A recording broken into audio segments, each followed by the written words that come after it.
transporte. Em meados de 1870, um gráfico americano chamado Robert Gere teve uma ideia por acaso. Por engano, ele cortou um saco de papel para sementes que estava dobrando com uma régua de metal. Gere concluiu que ele podia criar um recipiente mais resistente com papelão.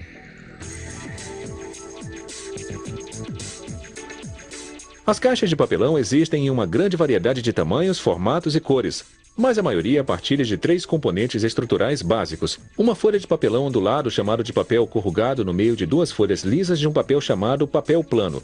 Juntos, eles formam o que é chamado de papelão ondulado. A produção começa com um rolo maciço de papel parcialmente reciclado. A largura do papel depende do tamanho das caixas que se está fazendo. O rolo alimenta uma máquina chamada de corrugador. A máquina imprensa o papel entre 2 rolos sulcados e aplica vapor quente. Isto forma as ondas no papel corrugado. Outro rolo aplica cola a um lado do papel corrugado. Os principais ingredientes da cola são água e amido, que não vão contaminar legumes e verduras que as caixas podem transportar mais tarde. A seguir, a máquina adere uma folha de papel plano. E depois, a outra.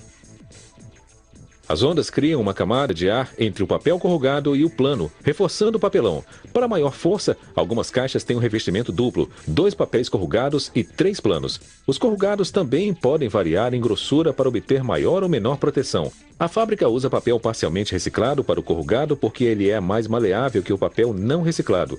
Uma serra circular extremamente fina apara cada lado. A máquina corrugadora então corta o papelão até 9 vezes dependendo do tamanho da caixa que estão produzindo. A função final da corrugadora é de separar o papelão em camadas usando tenazes de alumínio flexíveis chamados de dedos. Os funcionários fazem uma verificação de controle de qualidade antes de enviar o papelão para impressão. A próxima máquina empilha as folhas de papelão em pilhas que vão de 25 a 80 folhas, dependendo da espessura. Esta máquina também alimenta uma folha de cada vez para o próximo equipamento. Ela faz isso numa velocidade alucinante, a uma taxa de até 8.000 folhas por hora.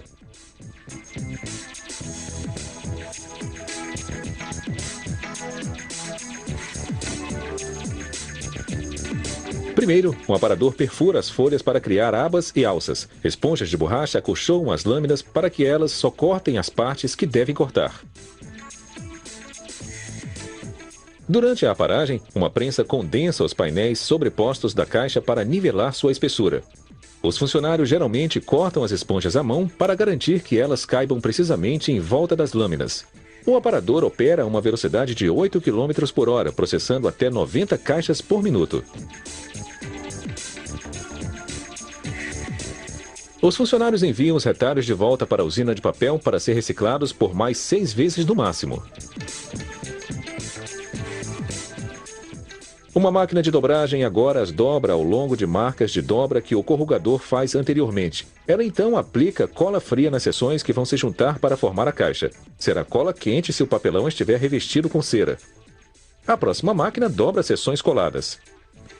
Elas não serão visíveis uma vez que a caixa esteja terminada. Outra máquina arruma as caixas em pilhas. Um braço separador move os maços para as bandejas de transporte para embarque. A impressão das caixas começa na área de pintura da fábrica. Um dispensador guiado por computador despeja os diferentes tons de tinta, seguindo uma receita precisa para criar uma cor específica, uma das 5.000 disponíveis na palheta.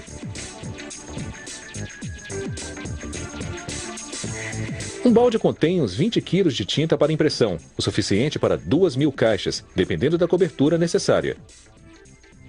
A fábrica usa tinta à base de água porque ela seca instantaneamente.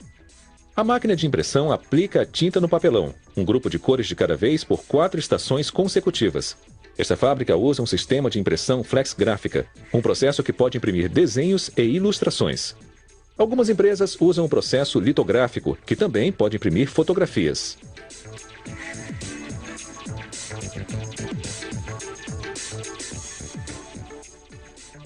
De volta à linha de aparagem, tipos de abas de caixas mais complicadas exigem o que é chamado de aparador plano.